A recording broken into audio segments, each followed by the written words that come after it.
Bonjour tout le monde pour cette nouvelle émission de la Common Wave. On va parler d'un sujet qui nous touche tous, qui est au cœur de l'actualité, qui sont les inégalités et discriminations dont on peut soit être témoin, soit être victime.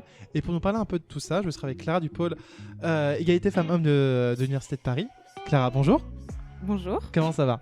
Très bien, merci. Alors avant de parler de tout ça, est-ce que tu peux te présenter? Oui, donc je m'appelle Clara. J'ai fait un master en études de genre et je suis actuellement en service civique au pôle égalité femmes-hommes de l'Université de Paris. D'accord, donc du coup tu es au pôle, comme tu l'as dit, au pôle égalité femmes-hommes de l'Université de Paris. Est-ce que tu peux nous parler un peu plus de ce service-là de la fac? Oui, donc comme tu l'as dit, c'est un service de l'université, c'est pas une association. Et le rôle du pôle est de constater les inégalités, de les prévenir et d'agir contre ces inégalités. Pour prévenir ces inégalités, on fait des sensibilisations. Il y a plusieurs formes de sensibilisation et les sensibilisations concernent autant les étudiantes et étudiants que les personnels. Premièrement, on fait des sensibilisations pour toutes les L1. En début d'année, ils ont une séance de sensibilisation de 3 heures sur la problématique de l'égalité femmes-hommes. Ça arrive en deuxième année pour les PACES et les filières de santé. On travaille également avec les associations étudiantes puisqu'on forme les responsables associatifs. Donc on aborde différentes questions à propos de l'égalité femmes-hommes au sein du monde associatif. C'est-à-dire qu'on va se poser la question par exemple de la répartition des tâches au sein des associations, qui occupe quel poste, qui fait quelle tâche, est-ce que les tâches sont sexuées ou pas, est-ce que l'association est égalitaire, pourquoi. Voilà, on interroge le fonctionnement des associations. On aborde également la question de la communication. Comment faire une affiche de soirée, par exemple, pour les soirées étudiantes non sexistes. Et enfin, avec les responsables associatifs, on aborde également le cas des violences sexistes et sexuelles, puisque en tant que responsables, ils peuvent être pris à témoin lors de soirées étudiantes, par exemple. On en parlera un peu plus par la suite, mais voilà, c'est particulièrement important qu'ils puissent réagir face à des situations de violences sexistes et sexuelles.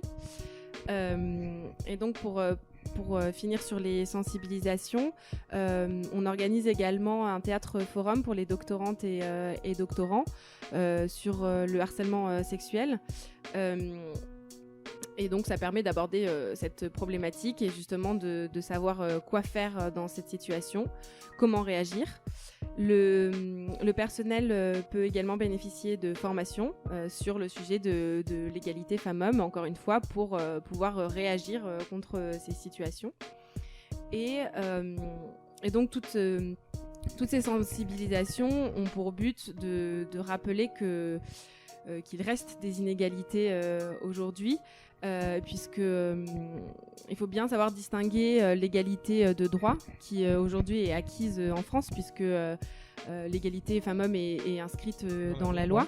Mais il faut la distinguer de l'égalité, distinguer l'égalité de droit et l'égalité de fait, l'égalité réelle, puisque aujourd'hui dans les faits c'est beaucoup plus compliqué. Voilà. Et alors que on sait tous que pour que tout se passe bien entre nous, faut qu'on arrive à être sur un pied d'égalité, parce qu'on se rend bien compte que sinon il y a un problème.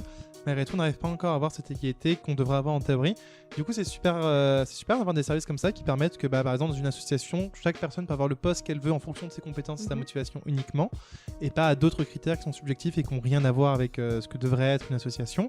Vous êtes aussi présent, je pense, sur des journées un peu phares, par exemple comme le 8 mars. Oui, alors il y a le 8 mars qui est la journée internationale de lutte pour le droit des femmes. Donc on va travailler évidemment autour de cette journée et également autour du 25 novembre qui est la journée de lutte contre les violences faites aux femmes. Le pôle égalité femmes-hommes fait du coup toutes ces actions de prévention qui, je pense, sont utiles pour que tout le monde puisse, utiliser dans le cadre d'une association, puisse avoir accès au poste qu'il veut en fonction uniquement de ses compétences ou de son investissement, que en soirée tout puisse bien se passer, parce que c'est des événements qui sont censés être festifs et pas où on n'est pas censé se sentir mal à l'aise, ou même dégradé, ou même humilié.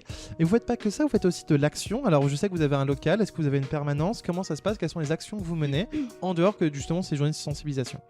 Alors, on n'a pas proprement parlé on n'a pas de permanence à proprement parler, mais nos bureaux sont ouverts tous les jours de 9h30 à 18h.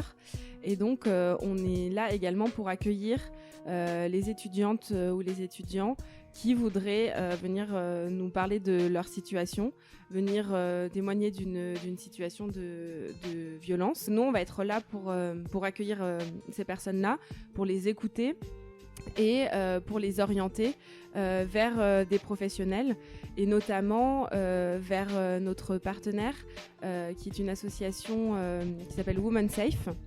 C'est une association d'accueil et d'accompagnement de personnes victimes de violences.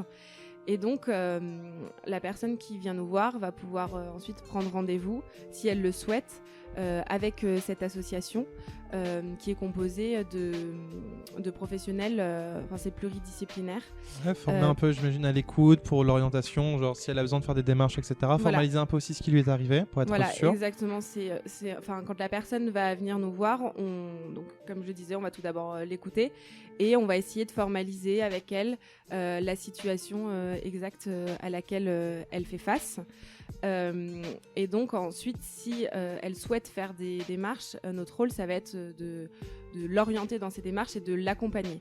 C'est vraiment un accompagnement où pour que la personne ne soit pas seule, parce que c'est très compliqué, je mets dans ces situations, de se sentir aidée, de se sentir soutenue. Exactement. Et si les personnes peuvent venir nous voir même si ne souhaitent pas engager des démarches disciplinaires ou judiciaires. On est là pour l'écouter et l'accompagner dans les démarches que cette personne souhaite engager. Il y a un certain nombre d'associations qu'on peut aller voir, mais il y a aussi le côté de qu'est-ce qu'on peut faire nous. Comment déjà, vous avez un objectif, c'est de constater un peu toutes les discriminations, les inégalités ou les situations de malaise ou en tout cas qui sont dégradantes. Comment déjà nous on peut faire pour en reconnaître certaines? Alors, la première étape pour pouvoir réagir face aux violences sexistes et sexuelles, c'est, je pense,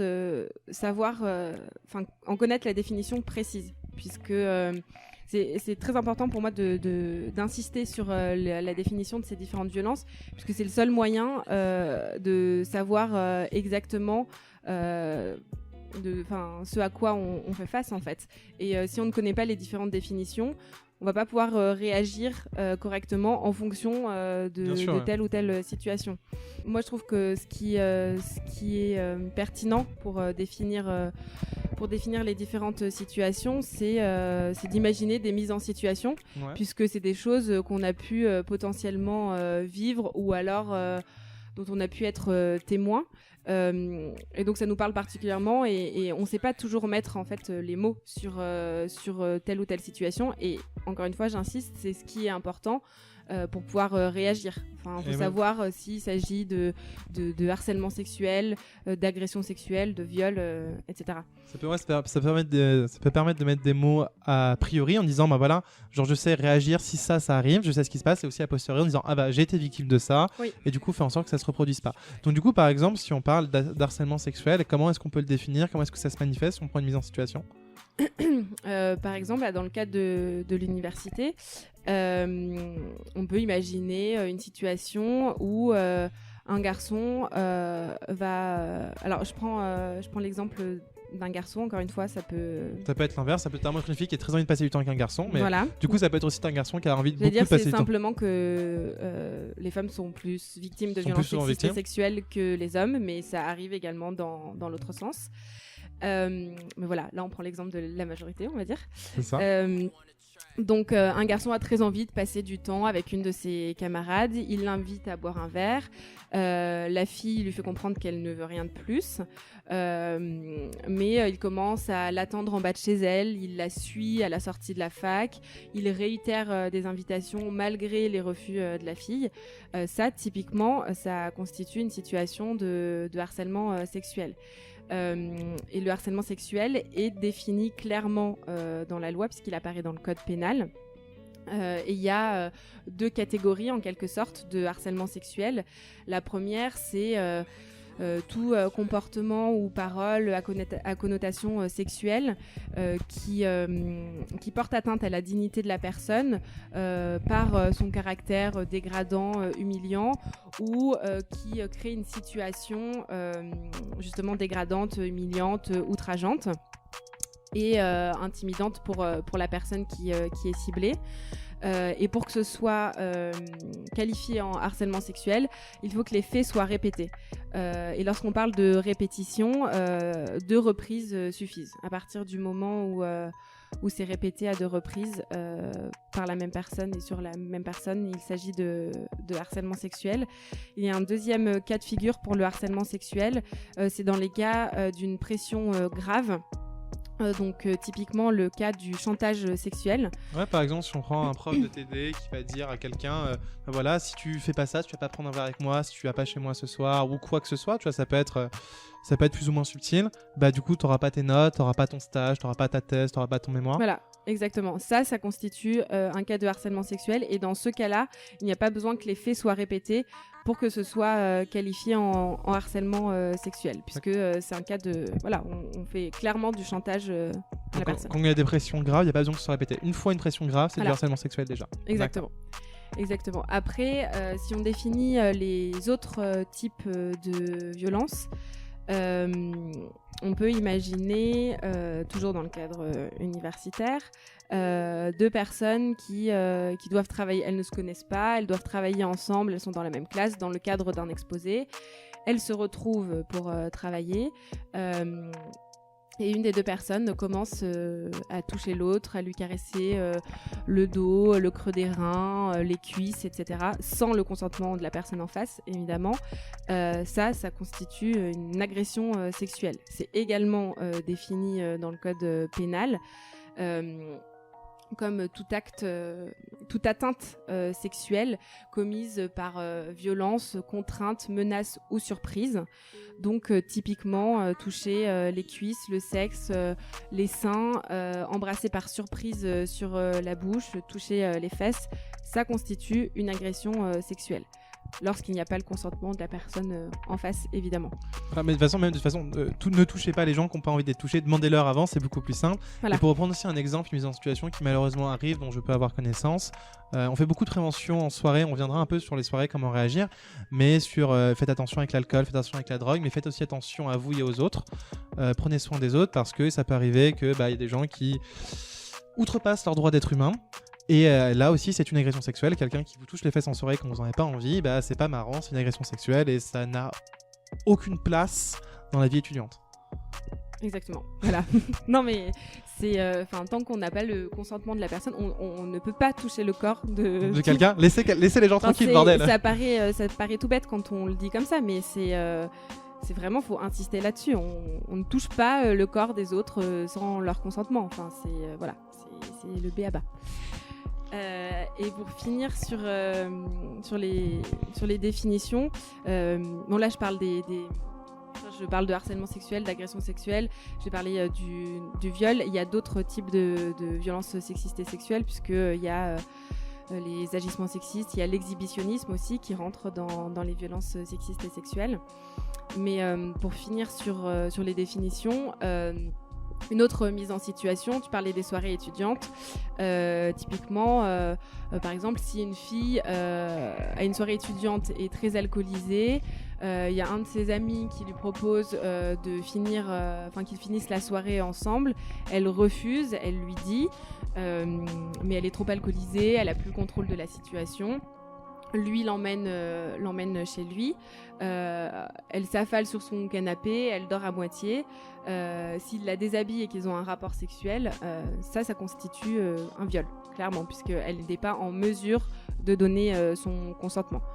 Donc on reviendra sur la notion du consentement après, mais c'est particulièrement important. Si à partir du moment où quelqu'un n'est pas capable d'exprimer son consentement sous l'effet d'une substance quelconque, c'est justement le côté où vous n'avez pas de raison du coup de faire quoi que ce soit, mieux vaut s'abstenir et en rediscuter peut-être plus tard après.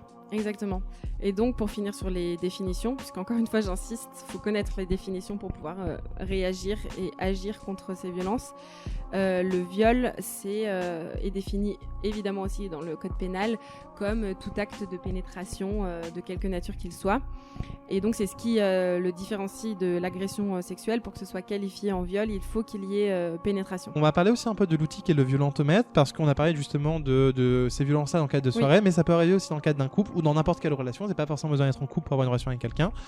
Et que des fois, ça peut être utile de prendre un peu de recul, de se poser des questions, même quand ça va bien, parce que quand ça va bien, prendre du recul, ça permet de se dire ça va vraiment bien, on peut vraiment kiffer. Ou soit de se dire, il y a peut-être des choses qui se passent qui sont pas forcément ce que j'avais prévu, parce que quand on commence à avoir un entretien, une relation avec quelqu'un, on perd souvent un peu d'objectivité, et des choses où on se dit je laisserai jamais passer ça, ça arrivera jamais quand on est objectif.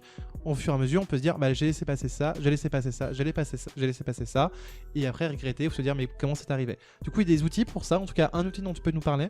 Oui, exactement, oui, c'est important de dire que ce n'est pas parce qu'on est en couple que les violences sexistes et sexuelles n'existe pas. Enfin, l'agression sexuelle et le viol existent au sein même du couple, et obliger son copain ou sa copine à avoir des relations sexuelles, ça constitue un viol, clairement, et le fait d'être en couple avec la personne ne change absolument rien.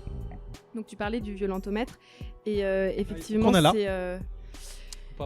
c'est un outil qui a été fait par la mairie de Paris et qui est particulièrement pertinent pour évaluer en quelque sorte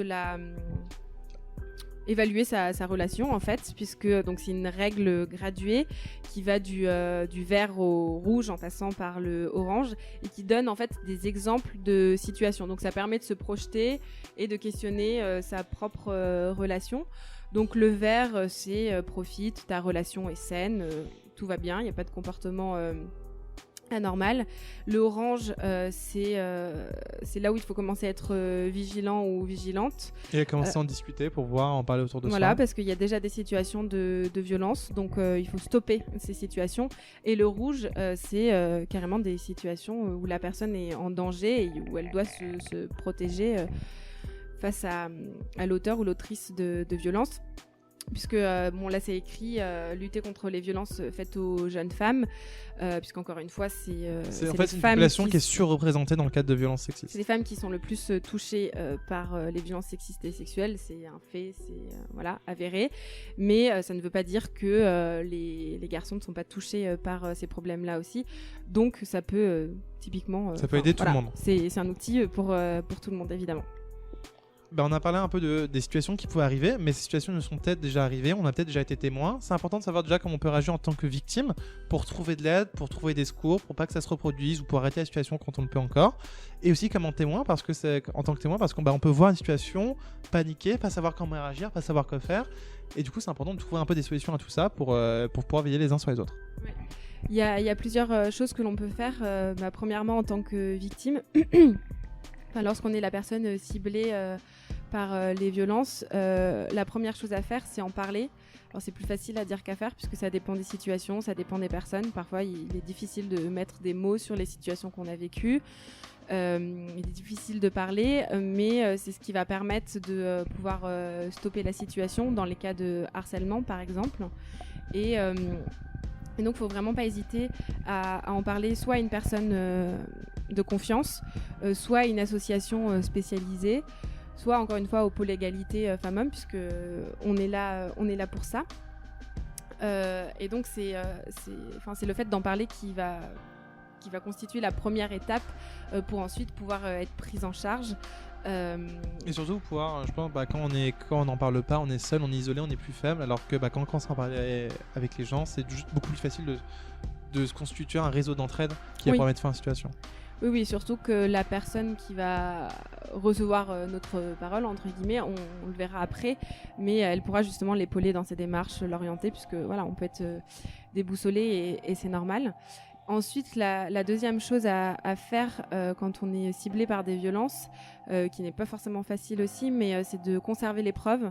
Donc, dans le cas du harcèlement, c'est conserver les messages, les messages, les vidéos, les photos qui ont pu être envoyées. Et dans le cas extrême du viol, c'est de ne pas se doucher avant d'aller aux urgences, par exemple, pour pouvoir faire constater les violences qu'on a subies. Alors soit faire constater un état de choc psychologique, un état de traumatisme psychologique, soit faire des prélèvements biologiques en fait pour pouvoir avoir des preuves, même si évidemment c'est pas facile. Ouais, évidemment c'est super dur de demander ça, c'est super dur de se l'imaginer, de se figurer, mais c'est hyper important. Et vous allez pouvoir être encadré par des professionnels qui vous veulent, je pense, intrinsèquement du bien.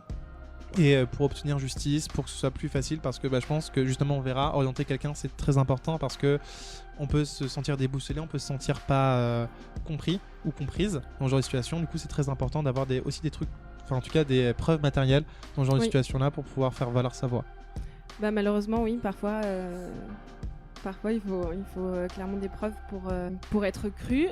C'est un peu malheureux, mais en tout cas voilà, ça renforce le dossier, et c'est bien de pouvoir le savoir parce que si on ne le sait pas en amont, on n'y pense forcément pas sur le moment quand ça arrive, et même en le sachant, voilà, c'est assez difficile. Mais c'est pour ça qu'il faut le répéter, que les personnes soient au courant, même des personnes qui seraient témoins et qui seraient moins touchées psychologiquement. Voilà, c'est un réflexe qu'elles peuvent avoir. Et justement, je parle de témoins. Il y a aussi plusieurs choses à faire en tant que témoin. Alors, soit on est témoin oculaire d'une scène de violence, c'est-à-dire qu'on assiste directement à la scène. Et donc, une fois qu'on a identifié une scène de violence, évidemment, il faut agir. Il faut pas rester sans dire. Il faut agir. Et quand on dit agir, ça ne veut pas forcément dire s'interposer physiquement par la force. C'est pas jouer les super-héros. Oui, puisqu'il peut y avoir des situations où on se met nous-mêmes en danger, mais ça peut prendre la forme d'un appel. On peut appeler les secours, ou on peut, dans les cas des soirées étudiantes, on peut faire appel aux organisateurs et aux organisatrices. On peut alerter des personnes. La sécurité aussi. La sécurité, évidemment, se tourner vers une autorité. Voilà, donc c'est une façon de réagir. Et ensuite, ce qui est important aussi, c'est d'entourer la victime, de l'écouter, de lui dire qu'on la croit, qu'on a vu ce qu'elle a vécu, que la situation n'est pas normale, qu'elle est illégale, que c'est puni par la loi, etc. Et ensuite, encore une fois, l'accompagner dans ses démarches si elle veut engager des démarches. On est également témoin lorsque, même si on n'a pas assisté à la situation, mais lorsque une personne se confie à nous et nous raconte ce qu'elle est en train de vivre ou ce qu'elle a subi. Donc là, c'est le même comportement à adopter, c'est-à-dire que il faut adopter une position bienveillante face à la personne, ne pas remettre en question son ressenti. C'est particulièrement important puisque on peut ne pas avoir le même ressenti face à la même situation. Mais c'est pas pour autant qu'il faut remettre en cause sa parole. Et surtout le côté, la personne en tout cas, c'est une réalité pour elle ce qu'elle vit. Et si elle s'est confiée à vous à un moment donné, c'est parce qu'elle avait confiance en vous. Si vous lui dites je te crois pas, elle se confiera peut-être plus jamais à quelqu'un. Et le problème, c'est que dans ce cas, ça la met vraiment en danger. Mais oui, ce qui est particulièrement difficile dans les cas de violence, c'est que malheureusement, parfois, les personnes ne sont pas crues et voient leurs paroles remises en question. Et ça peut être par n'importe qui. Et justement, ça ne les pousse absolument pas à parler par la suite. Et c'est bien ça qui est problématique. Donc, faut vraiment être bienveillant, l'écouter, l'accompagner encore une fois.